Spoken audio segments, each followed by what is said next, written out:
नमस्कार प्यारे मित्रों। आज के कहानी का शीर्षक है क्या सचमुच आत्मा होती है। आध्यात्मिक हिंदी कहानी। प्रातः काल का समय था। गुरुकुल में हर दिन की भांति गुरुजी अपने शिष्यों को शिक्षा दे रहे थे। आज का विषय था आत्मा।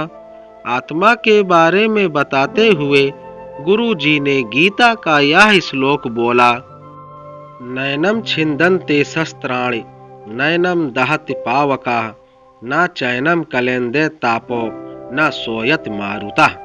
अर्थात आत्मा को न शस्त्र छेद सकते हैं, न अग्नि जला सकती है, न जल उसे गला सकता है और न हवा उसे सुखा सकती है। इस आत्मा का कभी भी विनाश नहीं हो सकता है, यह अविनाशी है। यह सुनकर एक शिष्य को जिज्ञासा हुई। वह बोला, किंतु गुरुवर, यह कैसे संभव है? यदि आत्मा का अस्तित्व है, वो अविनाशी है, तो भला वो इस नाशवान शरीर में कैसे वास करती है और वो हमें दिखाई क्यों नहीं देती? क्या सचमुच आत्मा होती है? गुरुजी मुस्कुराए और बोले, पुत्र, आज तुम रसोई घर से एक कटोरा दूध ले लेना और उसे सुरक्षित अपने कमरे में रख देना और कल इसी समय वह कटोरा लेकर यहाँ उपस्थित हो जाना। अगले दिन शिष्य कटोरा लेकर उपस्थित हो गया। गुरुजी ने पूछा, क्या दूध आज भी पीने योग्य है? शिष्य बोला, नहीं गुरुजी, यह तो कल रात ही फट गया था। लेकिन इसका मेरे प्रश्न से क्या लेना देना? गुरुजी शिष्य की बात काटते हुए बोले, आज भी तुम रसोई में जाना और एक कटोरा दही ले लेना और कल इसी समय कटोरा लेकर यहाँ उपस्थित हो जाना।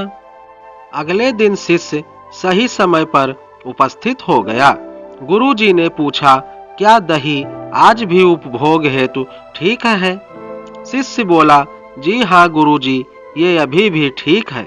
अच्छा ठीक है, कल तुम फिर इसे लेकर यहाँ आना, गुरुजी ने आदेश दिया। अगले दिन जब गुरुजी ने शिष्य से दही के बारे में पूछा तो उसने बताया कि दही में खटास आ चुकी थी और वह कुछ खराब लग रही है। इस पर गुरुजी ने कटोरा एक तरफ रखते हुए कहा कि कोई बात नहीं, आज तुम रसोई से एक कटोरा घी लेकर जाना और उसे तब लेकर आना जब वो खराब हो जाए। दिन बीतते गए पर घी खराब नहीं हुआ और शिष्य रोज खाली हाथ ही गुरु के समक्ष उपस्थित होता रहा।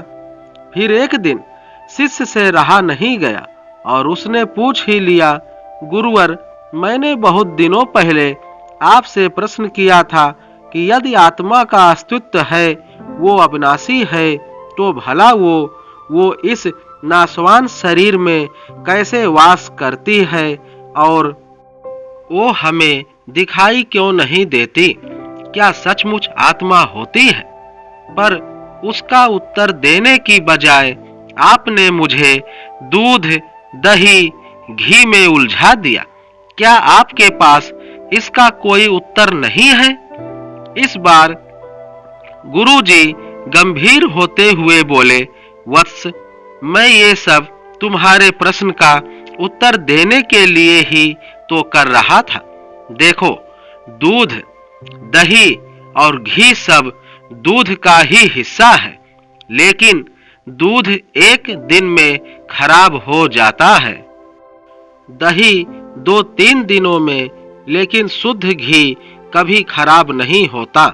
इसी प्रकार आत्मा इस नाशवान शरीर में होते हुए भी ऐसी है कि उसे कभी नष्ट नहीं किया जा सकता।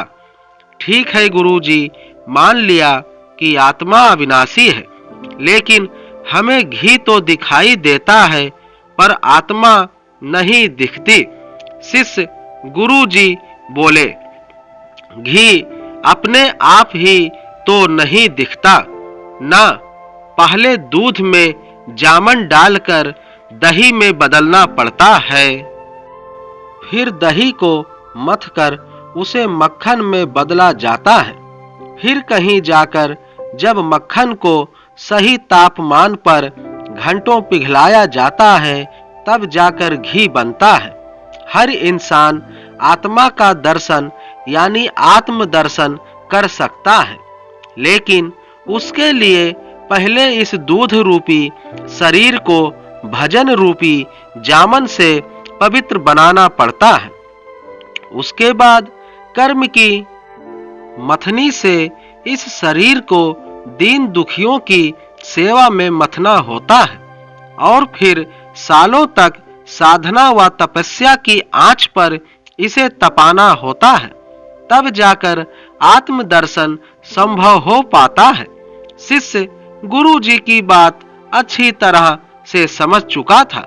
आज उसकी जिज्ञासा शांत हो गई थी। उसने गुरु के चरण स्पर्श किए और आत्म दर्शन के मार्ग पर आगे बढ़ गया। मित्रों, हमें भी अपने जीवन में इस कहानी से एक शिक्षा लेना चाहिए और अपने आदर्श पर चलना चाहिए, ताकि हमारा भी नाम इस जग में रोशन हो सके।